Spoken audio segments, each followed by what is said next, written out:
Olá, Querigma deste fim de semana traz repercussões sobre a primeira semana de atividades da 60ª edição da Assembleia Geral da CNBB. A Assembleia Geral começou na quarta-feira, dia 19 de abril, e vai até a próxima sexta-feira, no dia 28 de abril. 328 bispos da ativa que compõem a CNBB são convocados a participar. Representantes do Episcopado Brasileiro irão escolher a nova presidência da CNBB, os presidentes das comissões episcopais de pastoral, representantes da conferência junto ao CELAM e ao Sínodo dos Bispos, proposto pelo Papa Francisco. Bispos de todo o território brasileiro destacam os trabalhos da primeira semana da Assembleia Geral. Acompanhe. Olha, está sendo uma experiência interessante, porque eu era padre em Porto Nacional e fui enviado para ser bispo em Januária. E agora eu volto para Porto Nacional, a minha terra, como bispo. Olha, está sendo uma experiência muito interessante. É um povo que conhece o padre Moreira, agora é o bispo Dom José Moreira. Um clero também que estamos trabalhando junto, uma sinodalidade. Olha, eu estou animado que nós vamos caminhar. Vamos caminhar. Bem, a igreja, ela é essencialmente sinodal. O Papa Francisco tem enfatizado muito a respeito disso, até mesmo para celebrarmos os 50 anos dos sínodos, dos bispos, bastante defendido pelo Papa Paulo VI. Nós, como bispos da Igreja do Brasil, estamos em sintonia com o pensamento, com o coração, com o desejo do Santo Padre, o Papa. A próxima diretoria da CNBB, a próxima presidência, com certeza tratará este assunto como esta que está se despedindo, com muita atenção e com muita responsabilidade, eu acredito. Para mim está sendo uma experiência nova, que eu fui ordenado bispo em agosto do ano passado, nomeado pelo Papa Francisco para Rondonópolis, Guiratinga, no Mato Grosso.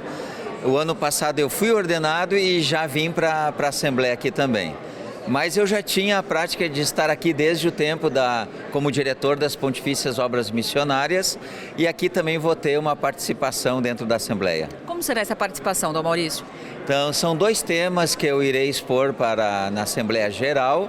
O primeiro, eu vou partilhar a experiência de animação missionária vocacional dos seminaristas.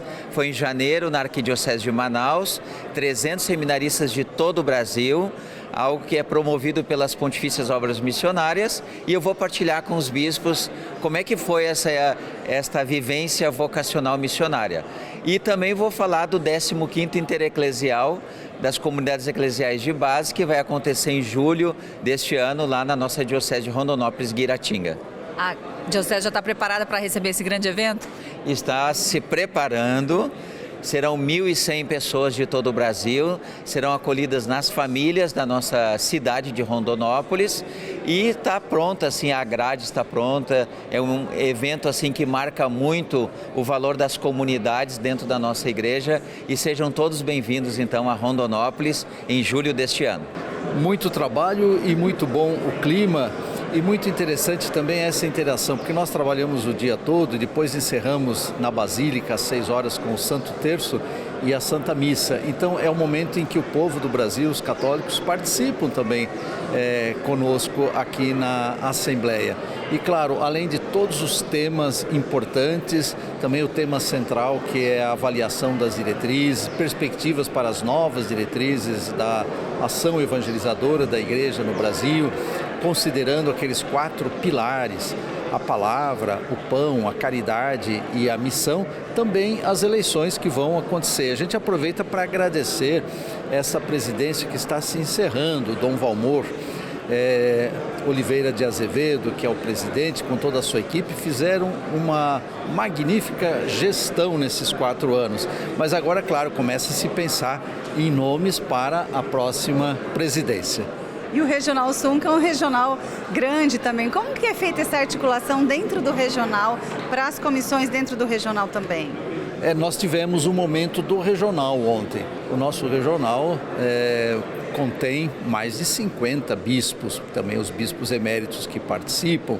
E ontem nós já pudemos ter uma reunião do regional, onde tratamos diversos temas, já pensamos na nossa assembleia, que será no finzinho de maio, começo de junho, também eletiva, mas nós já levantamos uma série de nomes como sugestões. Então, cada regional levantando essas sugestões, daqui sairá a nova presidência e todos os novos presidentes das 12 comissões episcopais de pastoral. Olha, é uma alegria renovada poder estar na Assembleia da CNBB. Nós tivemos, esses 2 últimos anos, dificuldades por causa da pandemia. E agora, novamente, estamos aqui, nos reencontrando como irmãos no episcopado, fazendo avaliação da caminhada da Igreja no Brasil e planejando os pontos mais importantes a serem assumidos pela Igreja no Brasil nesse próximo ano. E hoje iniciamos maravilhosamente bem e temos a grande expectativa da eleição da nova diretoria da CNBB. Isso é um momento muito importante da vida da Igreja no Brasil. Eu espero que estas eleições sejam de modo coerente com aquilo que também nós vamos celebrar na Igreja Universal, que é o Sínodo, que fala exatamente sobre a necessidade de um discernimento espiritual eclesial. Uma eleição na Igreja não comporta campanhas políticas, grupos de pressão, formação de lobbies, grupos de apoio. Nós devemos sempre buscar aquilo que é a vontade de Deus. Isso se dá através de um discernimento eclesial entre os bispos, também motivado pela oração. Queremos que essas eleições sejam também uma forma de sinodalidade, de caminho sinodal, de procurarmos todos ouvir aquilo que o Espírito diz à Igreja e escolher também as pessoas, os que vão dirigir a Conferência Nacional dos Bispos do Brasil, possam ser aqueles também que Deus deseja, aqueles que Deus escolhe também. Tivemos uma grande alegria de celebrar os 60 anos da nossa Diocese de Palmares, que é uma diocese que se localiza na Mata Sul de Pernambuco. Então, ao longo desses 60 anos de missão, temos trabalhado ultimamente com o ânimo pastoral, e ao longo de sua história a diocese sempre se destacou através dos seus bispos, pela dimensão missionária. E com muita alegria intensificamos e iremos intensificar cada vez mais esta abordagem missionária, para que a nossa igreja de Palmares seja cada vez mais uma igreja em saída, assim como nos pede o Papa Francisco. Isso é que nos coroa no seu jubileu, como acontece todos os anos, com a Romaria do Sagrado Coração de Jesus, que celebramos como uma igreja em comunhão, junto com todas as nossas comunidades, o povo de Deus, os padres, os religiosos, que intensificamente, nesta data da Romaria, celebra tanto as suas datas comemorativas, como também um momento celebrativo de conclusão anual da pastoral missionária a cada ano. Como tem sido trabalhada a sinodalidade em Palmares? Com a graça de Deus, desde quando o Papa Francisco convocou essa experiência sinodal a partir do Concílio Vaticano II, e todos nós sabemos que na história da Igreja sempre houve esses momentos de comunhão, de participação, particularmente no nosso regional Nordeste 2, Diocese de Palmares. Recebemos com grande alegria todos os nossos trabalhos que foram feitos, e seguindo aquele itinerário pela Igreja, até os dias de hoje estamos ainda nesse processo de sinodalidade. Esperamos que a nossa Assembleia aqui da CNBB nos ajude mais ainda neste caminho sinodal. É um momento privilegiado, nós estamos completando o quadriênio, é tempo de avaliação, é tempo de mudanças, é tempo de uma Assembleia eletiva, onde nós vamos eleger uma nova presidência, também os presidentes de cada comissão e também os regionais passarão por essa nova eleição. Então é um momento de muita responsabilidade, mas está sendo muito rica, principalmente pela prestação de contas, digamos assim, de cada comissão, da presidência, da própria presidência, um momento de convivência entre nós, muitos bispos que foram eleitos e nós ainda não os conhecíamos porque estávamos impossibilitados devido à pandemia. E a presença está sendo magnífica, graças a Deus. Podemos ver a alegria de vocês aqui, que tem também essa sinodalidade entre vocês, está muito bonito. Sem dúvida, é um momento muito agradável, de comunhão, de confraternização, de reencontro. E um balanço também do último quadriênio, né? Sem dúvida, sem dúvida. Precisamos, a partir de agora, né, olhar para frente e dar continuidade a esse trabalho tão belo e agradecer a todos aqueles que se empenharam durante todo esse tempo. Foi um trabalho muito primoroso, né, digamos assim, por parte da presidência e por parte de cada comissão e cada regional. É uma emoção muito grande para mim hoje, não só porque eu estou completando 62 anos de vida, mas também participando, né, da CNBB. Fui muito bem acolhido pelos bispos do regional e tantos outros de outros regionais, e que o medo que eu experimentei no dia 12 pela minha nomeação já está dissipando, e eu estou assim vendo todos os bispos como irmãos, fazendo essa experiência de comunhão, de igreja, né? E já assim sonhando, né, com o povo de Almenara que me espera. Perfeito, agradeço muito a sua participação. Mais uma vez, parabéns, um excelente dia para o senhor, ótima assembleia. E quando vai ser a sua ordenação? A minha ordenação episcopal foi marcada para 8 de julho de 2023, no sábado, às 9 horas, na Catedral Nossa Senhora das Dores, em Guaxupé. E a minha posse para o dia 16 de julho, às 9 horas, lá em Almenara. Interessante que eu sempre gosto de dizer que o processo eletivo da CNBB é o mais democrático que existe. Não existem chapas, de modo que as chapas se debatem dizendo se nós formos eleitos faremos isso. Não. Primeiro se aprovam as diretrizes, ou seja, o plano de governo. E depois se escolhe as pessoas que vão executar aquele plano de governo. Este ano, especialmente, nós não vamos mexer nas diretrizes, vamos prorrogar as anteriores por conta do sínodo. Nós queremos que as novas diretrizes, que deverão ser provavelmente discutidas no próximo ano, incluam as conclusões do sínodo sobre a sinodalidade que o Papa deverá realizar agora no segundo semestre. Mesmo assim, então, a nova presidência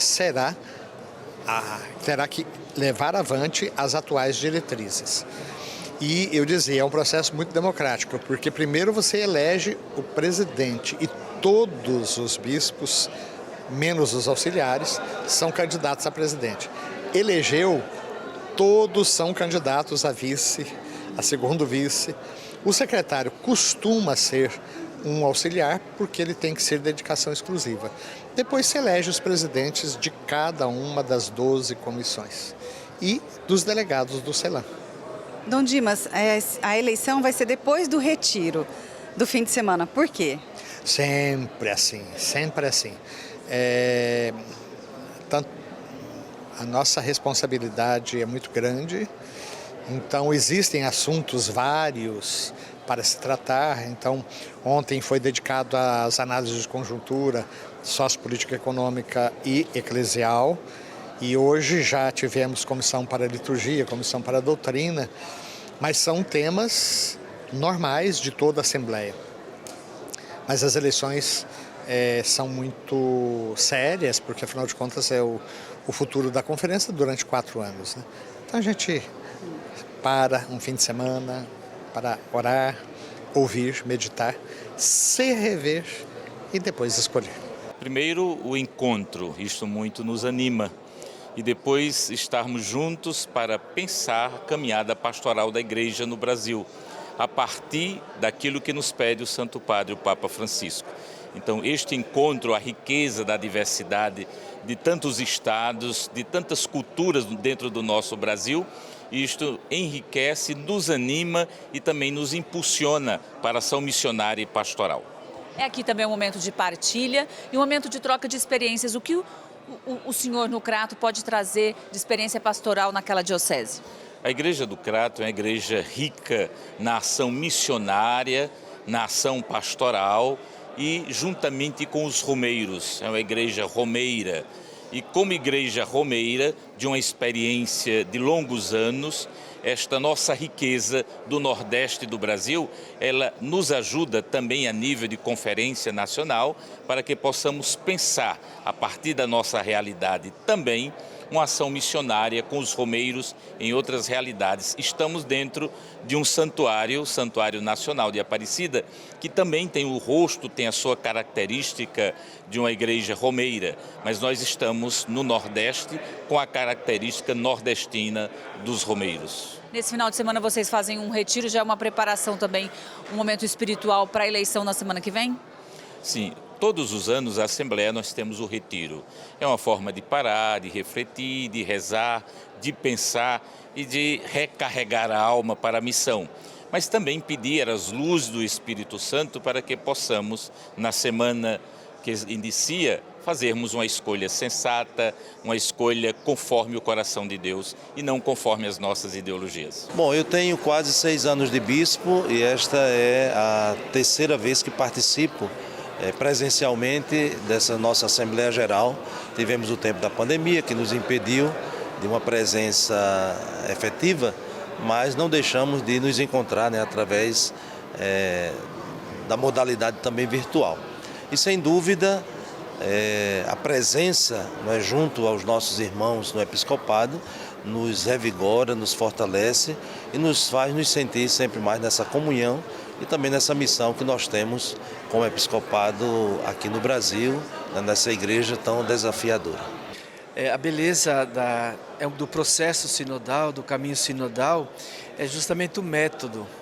E o método consiste sobretudo na escuta, chamada escuta espiritual. Então, e depois é um processo também de reiteração. Então começa nas igrejas particulares, depois âmbito nacional, âmbito continental e volta para as igrejas particulares para chegar novamente no âmbito universal. Então é uma metodologia muito interessante, tanto o método dos encontros, que é o método da escuta espiritual, da partilha.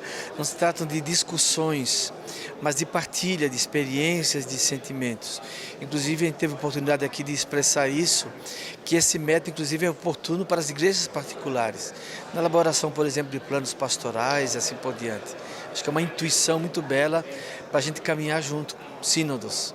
E como esses estudos podem ser colocados em prática? E existe como colocar em cada diocese dentro da realidade que é multicultural do Brasil? Com certeza, porque é um método. E esse método consiste sobretudo na escuta.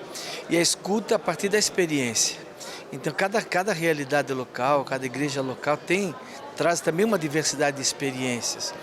E o Papa Francisco sempre lembra, que escutar é mais do que ouvir. Escutar tem a ver com o coração, uma atitude respeitosa diante do outro que fala. Por exemplo, na etapa continental em Brasília, nós tínhamos pequenos grupos nessa metodologia, e é bonito que tinha bispo, padre, religiosos, leigos, ali se escutando. Então, num nível assim, de uma circularidade. Eu acho que esse método, inclusive, fundamental para a caminhada da igreja hoje. Nós estamos vendo a 3ª edição do Missal Romano. Foi a pauta de hoje pela manhã e também agora a Comissão de Doutrina da Fé.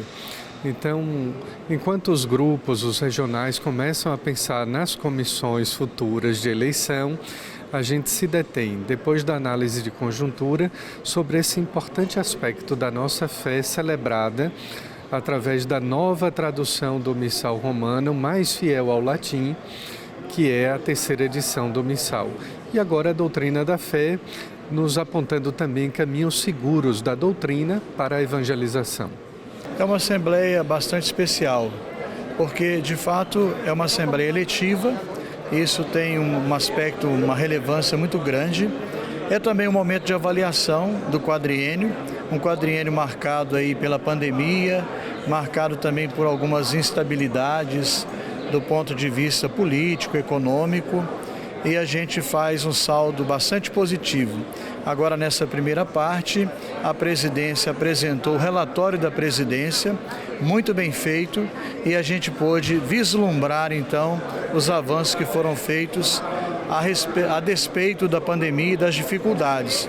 Eu diria que a CNBB soube se reinventar nesse tempo de pandemia e de instabilidade também e dar respostas muito bem calculadas e muito bem frutuosas a partir do Evangelho, da Palavra de Deus.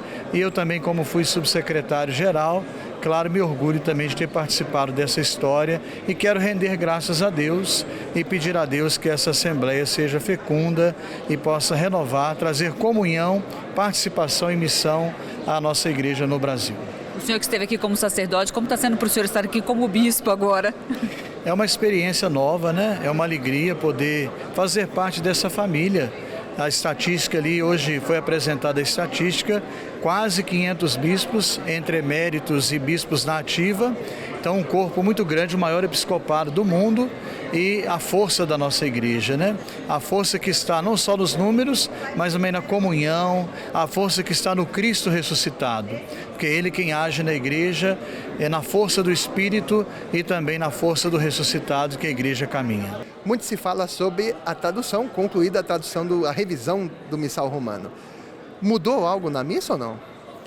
Não, são coisas pequenas, mas uma tradução que foi mais fiel ao latim, procurando guardar aquilo que o latim indicava e aquilo que também no português mais se aproxima do latim. Então, uma tradução mais fiel ao original. Quando a tradução anterior que nós usávamos foi por aproximação das outras traduções de línguas próximas ao português, francês, o italiano e o português. E agora não, nós fizemos essa tradução que é mesmo do latim para o português, mas sempre guardando a fidelidade também àquilo que é próprio da nossa língua. O que muda, por exemplo, nessa tradução mais fiel ao português praticado aqui? Não, são questões de palavras, de expressões, né? Então nós não vamos ver grandes mudanças. As orações eucarísticas continuam as mesmas e algumas coisas que são acrescentadas e que são detalhes, mas que guardam essa fidelidade ao latim. Então não vamos ter grandes mudanças, ninguém espere por grandes mudanças para não ficar decepcionado, mas é uma tradução mais fiel ao texto original. A Comissão Vida e Família teve um trabalho intenso, principalmente pela questão da pandemia. Pudemos rever todos os materiais e nos focamos no trabalho personalizado de preparação ao matrimônio. Nós queremos que a pastoral familiar seja um itinerário de iniciação à vida cristã. E por isso estamos acreditando no trabalho personalizado, vivencial, em que os casais se tornam os catequistas dos próprios casais. É uma alegria muito grande e agora neste ano vocacional, família, fonte de vocações. É da família que surgem todas as vocações. Cuidemos bem das nossas famílias e muitas vocações virão para todo o Brasil. Foi muito interessante porque é uma discussão de muito tempo.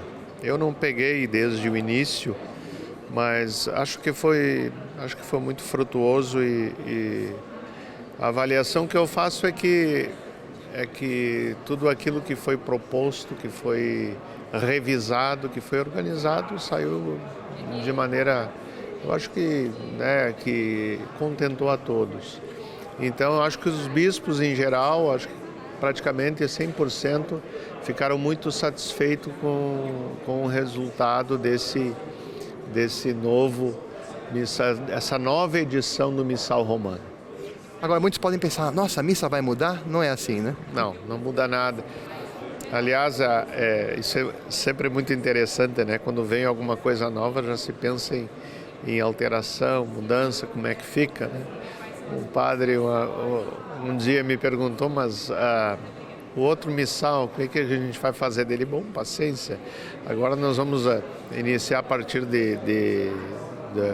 provavelmente a partir do advento desse ano, já a utilização desse novo missal. E o importante é que a gente, né, vá aos pouquinhos, né, vai fazendo com que todos...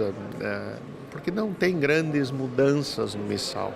Tem algumas pequenas alterações, algumas correções na tradução dos textos, mas não tem nada de monstruoso, né? Nesse novo missal ele é um pouco mais fiel, essa é a verdade. Você acompanhou o Querigma sobre a primeira semana de atividades da 60ª edição da Assembleia Geral da CNBB.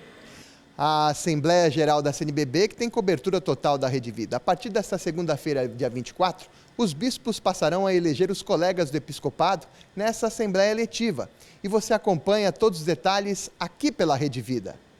Frente a frente, com a missão de comunicar.